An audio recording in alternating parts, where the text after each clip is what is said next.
बगलामुखी बगलामुखी पीतांबरधारी बगलामुखी बगलामुखी बगलामुखी पीतांबरधारी बगलामुखी बगलामुखी देवी बगलामुखी। जय जगन्माता देवी बगलामुखी। ओम ह्रीं बगलामुखी। सर्वदुष्टानां वाचं मुखं पदं स्तंभय जिह्वां कीलय बुद्धिं विनाशय ह्रीं ओं स्वाहा। ओम ह्रीं बगलामुखी। समस्त भक्तानां सर्वाभीष्टं साधय साधय ह्रीं ओं स्वाहा। గత ఎపిసోడ్లో మాంగళ్య దోషాలు వాటికి సంబంధించిన విషయాలు చెప్పటం జరిగింది. మీరు కూడా విన్నారు కదా. ఇప్పుడు మాంగళ్య ధారణ తరువాత అంటే సపత్ని యోగం, పునర్వివాహ యోగం ఇటువంటివి జాతకంలో ఉంటే వాళ్లకు పెళ్లి చేసి తీరాలి కదా. సపత్ని యోగం ఉంది కదా అని అటువంటి వారికి పెళ్లి చేయకుండా ఉంటామా? పునర్వివాహ యోగానికి వివాహం చేయకూడదా? ఖచ్చితంగా చేయాలి కదా. అలా ఉన్నవారికి ఏం చేయాలి దాని గురించి చెప్తాను, వినండి. మీ యొక్క జాతకమునందు లేక మీ అమ్మాయి జాతకమునందు లేక అబ్బాయి జాతకమునందు ఇటువంటి దోషములు గనక ఉంటే, అంటే మాంగళ్య దోషం ఉంటే, ఆ మాంగళ్య దోషం ఏ స్థానంలో ఉంది అని ఇదివరకే చెప్పాను కదా. సపత్ని యోగం, పునర్వివాహ యోగం, జారపురుష యోగం, వైధవ్య యోగం, ఇవన్నీ కూడా టోటల్గా మాంగళ్య దోషం అనే హెడ్డింగ్కి కింద వచ్చేవే. ఇప్పుడు అటువంటి దోషాలు గనక ఉంటే, ఇటువంటి దోషాలన్నింటికీ కూడా ఇప్పుడు మాంగళ్య దోషానికి స్వయంవర హోమం చేయాలని చెప్పాను. కానీ సపత్ని యోగానికి స్వయంవర హోమం చేయకూడదు. బహుభార్య యోగానికి స్వయంవర హోమం చేయకూడదు. బహుభార్య యోగం అంటే అతనికి చాలా మంది భార్యలు ఉంటారని అర్థం. దానికి స్వయంవర హోమం చేయకూడదు. స్వయంవర హోమం ఎందుకు చేయాలంటే శుభ వివాహాలు జరగాలి, అందుకోసం చేయాలి. శుభ వివాహాలు జరిగినప్పటికీ సంతోషంగా దాంపత్య జీవితాన్ని గడపని వారు చాలా మంది ఉన్నారు. దానికి గల కారణాలు చెప్తాను. అవేంటంటే, సాధారణంగా మగాళ్ళందరూ ఏం ఆలోచిస్తారంటే, నాకు రాబోయే భార్య చాలా అందగత్తె ఉండాలి, అందరూ తనని చూసి ఆశపడాలి. ఈ విధంగానే ప్రతి ఒక్క మగాడు ఆలోచిస్తాడు. అదేవిధంగా అమ్మాయిలు ఏం ఆలోచిస్తారంటే, రాబోయే భర్త అందంగానూ ఉండాలి, మంచి ఉద్యోగం కలవాడై ఉండాలి, బాగా సంపాదించేవాడై ఉండాలని అమ్మాయిలు ఆలోచిస్తుంటారు. అబ్బాయి ఇంట్లో ఉండేవాళ్ళు, అమ్మాయి ఇంట్లో ఉండేవాళ్ళు ఆలోచించేది పక్కనుంచుదాం. ఇప్పుడు వరుడు వధువు ఇలాగే ఆలోచిస్తున్నారు. ఇప్పుడొక వరుడు తను కోరుకున్నటువంటి చక్కటి అందంగల అమ్మాయి దొరికిన తర్వాత కూడా, అంటే అందరూ ఆశపడేటువంటి అందం కలిగిన అమ్మాయి తనకు భార్యగా రావాలని కోరుకున్నప్పటికీ చాలా మందిని పెళ్లి చూపులు చూడటానికి వెళ్లి అందులో మనసుకు నచ్చిన అమ్మాయిని పెళ్లి చేసుకుని ఇంటికి తీసుకువస్తాడు. అలా తీసుకువచ్చిన తనని కొంతకాలం గడిచాక, అంటే 2-3 మాసాలు 5-6 మాసాలు గడిచిన తరువాత జీవితం నుంచి పక్కకు తప్పించి అసహ్యంగా ఉన్నటువంటి పనిపిల్లతో బంధం పెంచుకుంటాడు. అలా ఉన్నటువంటి చాలా మంది నాకు తెలుసు. దీనికి కారణం ఏంటంటే, ముఖ్యంగా ఇక్కడ అప్పుడు జాతకంలో పొంతనలు ఉన్నాయి. అమ్మాయి జాతకంలో 2వ స్థానంలో ఉన్నటువంటి పాపగ్రహాలే కారణం. ఆ 2వ స్థానంలో ఉన్నటువంటి పాపగ్రహాలు ఏం చేస్తాయి అంటే, అది తన నాలుక మీద నాట్యం చేస్తుంది. ఒకానొక సమయంలో ఓ తల్లి కూతుళ్ళు నా దగ్గరకు వచ్చారు. చెప్పారు, నాకు జాతకం ఇచ్చారు, జాతకరీత్యా అన్నీ బాగానే ఉన్నాయి, కానీ ఇప్పుడు తను ఒంటరిగా బ్రతుకుతోందా అని అడిగాను. అవును స్వామి, మీరు చెప్పినట్టే జరుగుతోంది. ఇప్పుడు కొంతమంది ఈ సూర్యమంగళానికి తమ జాతకాన్ని చూపించుకోవడానికి వచ్చి 99% మందికి వాళ్ల జాతకాన్ని చూసి జాతకంలో ఉన్న విషయాలు నేను వారికి చెప్తుంటాను. తరువాత మీరేదైనా అడగదలుచుకుంటే నన్ను అడగండి అని అడగగానే, ఏం చెప్పమంటారు స్వామి, టీవీలో నాటకం చూసినట్టుగా మీరే అంతా చెప్పారు, ఏదైనా పరిహారం ఉంటే మీరే చెప్పండి అంటారు. ఆ పరిహారం రాసిస్తుంటాను. అప్పుడు వాళ్ళు అడుగుతారు, ఆ పరిహారం ఎక్కడ చేయించుకోవాలి అంటారు. వాళ్ళు అడగగానే, నేనొక డాక్టర్ని, మీరొక పేషెంట్, మీ వ్యాధి ఏమిటి, ఆ వ్యాధి రావటానికి కారణమేమిటి, ఆ వ్యాధికి మందుంది, అదే ఇది అంటే మీ పాపానికి పరిహారం. ఈ మందుని బయట చాలా రకాల మెడికల్ షాప్స్ ఉన్నాయి, మీరు అక్కడ తీసుకోవచ్చు. మేము ఒక ఫార్మసీ పెట్టుకున్నాం, కావాలంటే తీసుకోండి, అది మీ ఇష్టం అని చెప్తాం. ఈ సూర్యమంగళంలో చెప్పే విధానం అదే. ఇప్పుడు ఇదివరకే చెప్పిన ఆ కథకు వస్తాను. అప్పుడు ఆ అమ్మాయి వాళ్ళమ్మ అన్నారు, వివాహం జాతకం చూసి ఇష్టపడి మరీ చేశాం, కానీ ఇప్పుడు వాళ్ళిద్దరూ విడిపోయి బ్రతుకుతున్నారు అంటారు. నేను ఎదురుపడితే ఆయనకు నచ్చటం లేదు, నన్ను దూరంగా ఉంచాడు అంటారు. మరో అమ్మాయితో తను సంబంధం పెట్టుకున్నారు, వివాహమై 7-8 మాసాలే అయిందని చెప్తారు. ఇలాగే చాలా మంది ఇక్కడికొచ్చి చెప్తూ ఉంటారు. దానికి కారణం ఏంటంటే ఆ స్త్రీ జాతకంలో 2వ స్థానంలో ఉన్న లగ్నంతో ఉన్న 2వ స్థానంలో ఉన్న పాపగ్రహాలే. 2వ స్థానంలో పాపగ్రహాలు, ముఖ్యంగా శని ఉన్నాడు అంటే వారు ప్రేమపూర్వకంగా మాట్లాడరు, దెబ్బలు తినేలా మాట్లాడతారు. అదే సమస్య. అంటే ఏంటంటే అమ్మాయి అందం అనేటువంటిది చెప్పబడినది పెళ్లి తరువాత తన మాట తీరే. ఎంత అందం కలిగిన భార్య అయినప్పటికీ తన మాట తీరులో చక్కదనం లేకపోతే తను మాట్లాడి అతని మనసు విరిచేస్తుంది. భర్త విరక్తిలో ఉంటాడు. విరక్తిలో ఉన్నప్పుడు ఏమవుతుంది? ఆ విరక్తి వల్ల తన భార్యని దూరంగా పెడుతూ ఉంటాడు. ఈ మాట తీరు ప్రశాంతంగా వాళ్ళు నన్ను పరిహారం అడిగారు, నేను చెప్పాను. దీనికున్న పరిహారం ఒక్కటే, పరుషమైన మాట తీరు తగ్గించు, సమస్య తీరిపోయినట్టే. ముఖ్యంగా కోపం వచ్చినప్పుడు నువ్వు మాట్లాడకూడదు, నోరే తెరవకూడదు. నీకు ఎప్పుడు కోపం వచ్చినా ఆ సమయంలో పూజా గదికి వెళ్ళిపో, తలుపేసుకో. పూజ గది ఉంది అని చెప్పారు వాళ్ళ ఇంట్లో, అక్కడే ఉండిపో, సమస్యే ఉండదు. కోపం తగ్గాక మాట్లాడు, అది ఓ పద్ధతి. మరొకటి, 90% ఇళ్లలో అమ్మాయిని పెళ్లి చేసి పంపుతున్నప్పుడు తల్లి తన బిడ్డకు ఉపదేశం ఇస్తూ ఉంటారు. మీరు కూడా అలా చేసే ఉంటారు. చెప్పండి, విందాం, ఏం ఉపదేశం చేస్తారు?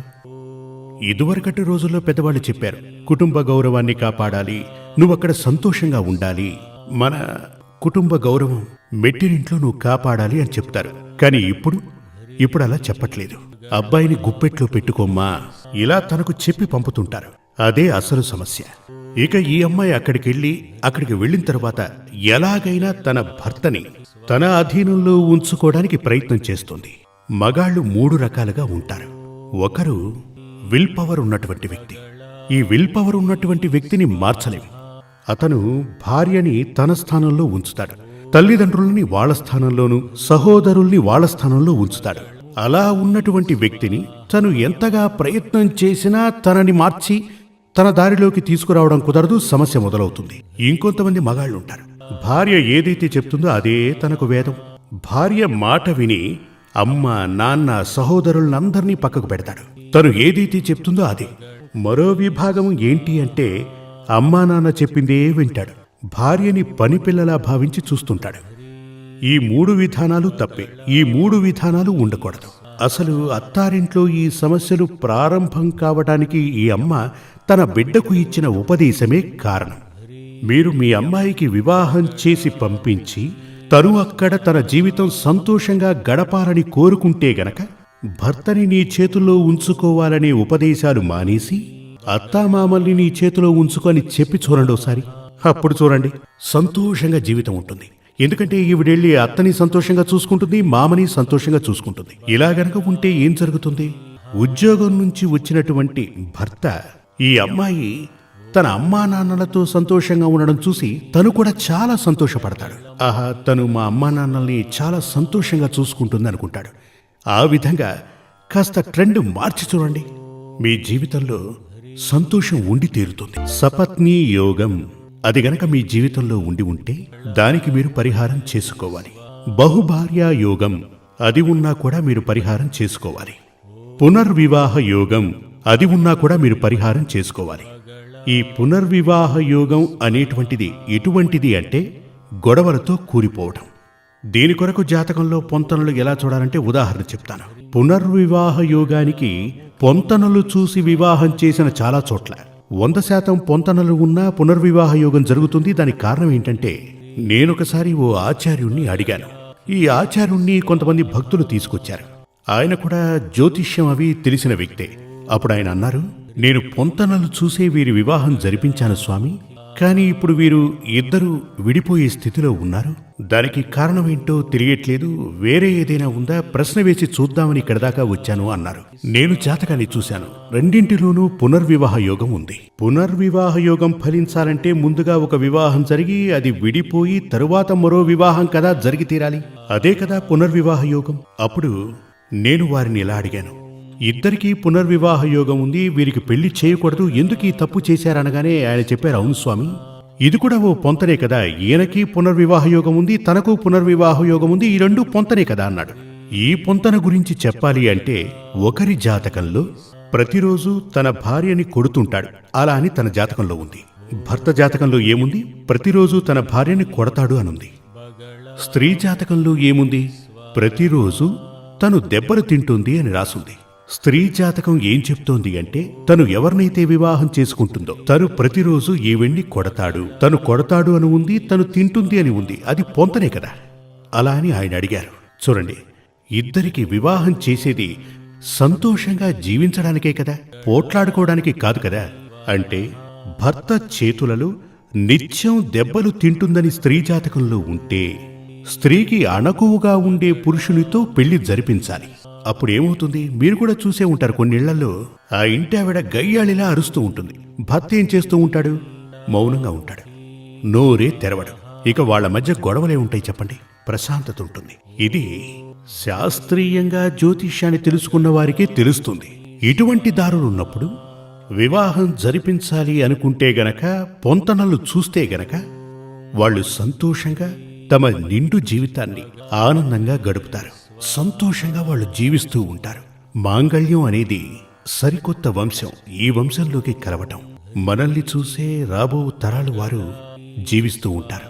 అలాంటప్పుడు మనం సంతోషంగా ఉండి తీరాలి. అది మాత్రమే కాదు, జీవితం ఒక్కసారిగా దొరుకుతుంది, అది సంతోషంగా ఉండాలి. ఎందుకని? ఇతరుల కోసం మనం త్యాగం చేయటం. అది భార్యగా అడుగు పెట్టే వరకు తను ఎవరు, భర్తగా అడుగు పెట్టే వరకు తను ఎవరు కదా.